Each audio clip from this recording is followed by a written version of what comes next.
Assalamualaikum warahmatullahi wabarakatuh. Kembali lagi di channel Kisah Para Sahabat.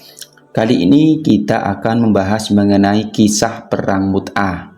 Perang Mut'ah ini merupakan peperangan yang paling sengit dan berdarah dalam kehidupan Rasulullah SAW.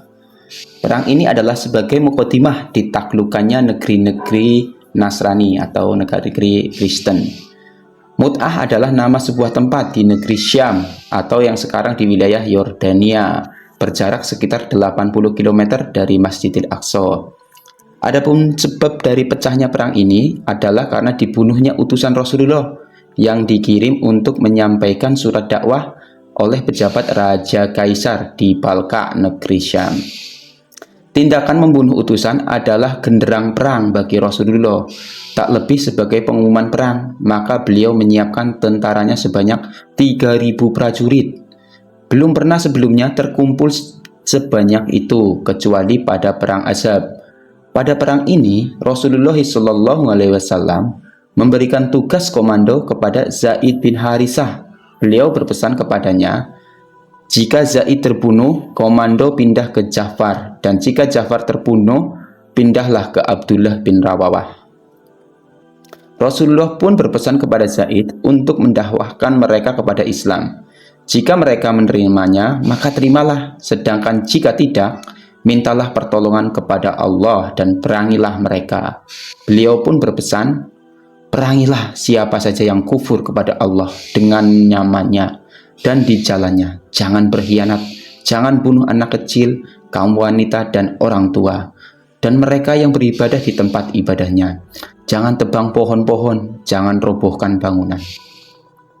Kemudian berangkatlah pasukan mujahid tersebut, diantar penduduk Madinah hingga di tepi kota.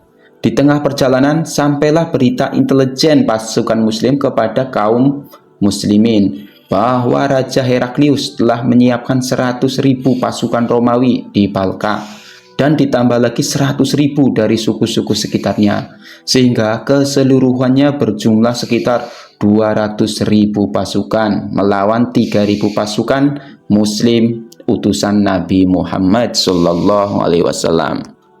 Jumlah raksasa dari pasukan musuh tersebut sama sekali tidak diduga oleh pasukan kaum muslimin. Kebimbangan melanda mereka, apakah pasukan yang hanya berjumlah 3.000 orang mampu mengalahkan serangan pasukan berjumlah sekitar 200.000 orang.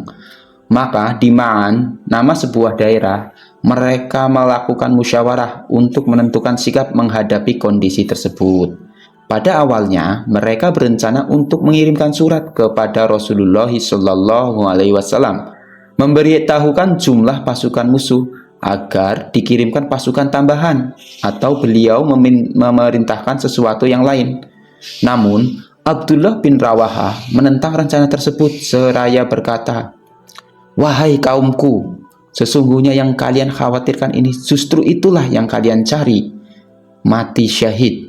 Dan kita tidak berperang dengan jumlah dan kekuatan kita, tapi kita berperang dengan agama karena Allah memuliakan kita. Berangkatlah, sesungguhnya pilihan kita hanyalah satu dari dua kebaikan, kemenangan atau mati syahid." Akhirnya pasukan kaum muslimin sepakat atas kesimpulan Abdullah bin Rawahah. Mereka berangkatlah pasukan kaum muslimin ke negeri musuh. Setelah tiba di sana, mereka bermarkas di sebuah tempat bernama Mut'ah dan mempersiapkan pertempuran. Sayap kanan dipimpin oleh Qutbah bin Qatadah al-Udzri dan sayap kiri dipimpin oleh Ubadah bin Malik al-Ansori. Di sanalah pertempuran antara kedua pasukan berkecamuk. 3.000 pasukan melawan 200.000 pasukan gabungan antara pasukan Romawi dan suku-suku di sekitar negeri tersebut. Peperangan yang sulit dipahami dan dicerna kecuali bahasa keimanan. Peperangan pun berkecamuk.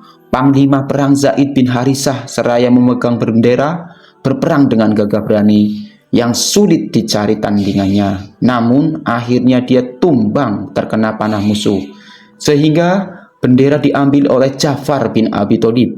Dia pun berperang dengan perkasa. Di tengah peperangan, tangan kanannya terputus disabet pedang musuh.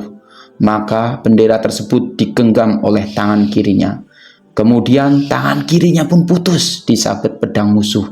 Maka bendera tersebut didekap oleh kedua lengannya. Begitulah seterusnya dipegang bendera tersebut hingga akhirnya dia pun terbunuh. Dikisahkan bahwa seorang tentara Romawi menebas tubuhnya hingga terbelah dua. Namun Allah segera membalasnya dengan menggentikannya kedua tangannya yang terputus dengan kedua sayap dari surga, yang dengannya dia terbang sesuka hatinya. Karena itu beliau dijuluki sebagai Ja'far At-Tayyar atau penerbang. Diriwayatkan oleh Ibnu Umar ketika melihat tubuh Ja'far yang sudah terbunuh bahwa dia menghitung lebih dari 50 tusukan di tubuh Ja'far, tidak ada yang tersisa di bagian belakang tubuhnya. Setelah itu bendera diambil alih oleh Abdullah bin Rawahah. Beliau pun dengan gagah berani menerobos ke tengah pasukan musuh. Awalnya dia agak ragu dan menyingkir sesaat, lalu dia bersyair, "Aku bersumpah wahai jiwaku, engkau harus turun ke medan perang, suka ataupun tidak suka. Jika pasukan sudah menyerang dan pedang sudah berdenting, mengapa kau kulihat engkau dengan enggan terhadap surga?" Kemudian datanglah anak pamannya membawakan sepotong daging untuk dia makan sebagai penguat tubuhnya. Dia ambil daging tersebut lalu digigit sekali, kemudian dia buang. Dia ambil pedangnya dan masuk ke medan perang hingga akhirnya dia gugur. Komando berpindah ke tangan Khalid bin Walid. Setelah syahidnya Abdullah bin Rawahah, seorang sahabat bernama Sa'id bin Arkam mengambil bendera tersebut, lalu meminta kaum muslimin untuk bersepakat memilih panglima perangnya. Akhirnya pilihan jatuh kepada Khalid bin Walid, sang pedang Allah. Saat itu Khalid bin Walid telah menghabiskan 9 pedangnya yang patah selama pertempuran. Kini di tangannya tinggal sebilah pedang berasal dari Yaman. Rasulullah SAW pada saat itu berdasarkan petunjuk wahyu berkata, Zaid membawa bendera, namun dia terbunuh. Kemudian bendera tersebut diambil Ja'far, dia pun terbunuh. Lalu Ibnu Rawawah, dia pun terbunuh. Seraya air matanya bercucuran, akhirnya bendera itu diambil oleh pedang Allah, hingga Allah menyelamatkan mereka. Akhir pertempuran, walaupun keberanian luar biasa yang ditampilkan kaum muslimin dalam perang tersebut, namun kecil sekali kemungkinan pasukan yang sedikit dapat menghalau gelombang raksasa dari pasukan Romawi. Disinilah Khalid bin Walid menampakkan kecerdikannya sebagai panglima perang. Pada awalnya, Khalid bin Walid berhasil memimpin pasukannya bertahan menghadapi musuh, namun akhirnya beliau merasa perlu melakukan tipu muslihat yang dapat menakuti pasukan Romawi hingga kaum muslimin dapat mundur tanpa dikejar mereka. Pada hari kedua, beliau merubah posisi pasukan dengan susunan yang baru. Barisan pertama kini dijadikan sebagai barisan belakang. Pasukan sayap kanan dijadikan sayap kiri dan sebaliknya. Pasukan sayap kiri pun dijadikan sayap kanan. Ketika posisi tersebut dilihat pasukan musuh, mereka melihat ada yang aneh dengan pasukan lawan. Lalu mereka pun beranggapan bahwa bantuan bagi pasukan kaum muslimin telah datang. Sehingga pasukan Romawi pun ketakutan. Maka setelah sedikit melakukan manuver militer, Khalid bin Walid menarik pasukan kaum muslimin sedikit demi sedikit dengan tetap menjaga barisan pasukannya. Pasukan Romawi tidak berani mengejar mereka karena khawatir hal tersebut hanya jebakan kaum muslimin. Dengan demikian berhasillah kaum muslimin menghindar dari pertempuran dengan selamat dan kemudian kembali ke Madinah.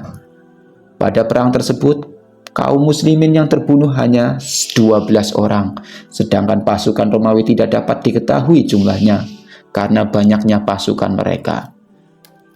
Meskipun perang ini tidak membuat kaum muslimin berhasil menuntut balas kaum Romawi atas kelaliman mereka, namun pengaruhnya sangat besar bagi kemuliaan kaum muslimin.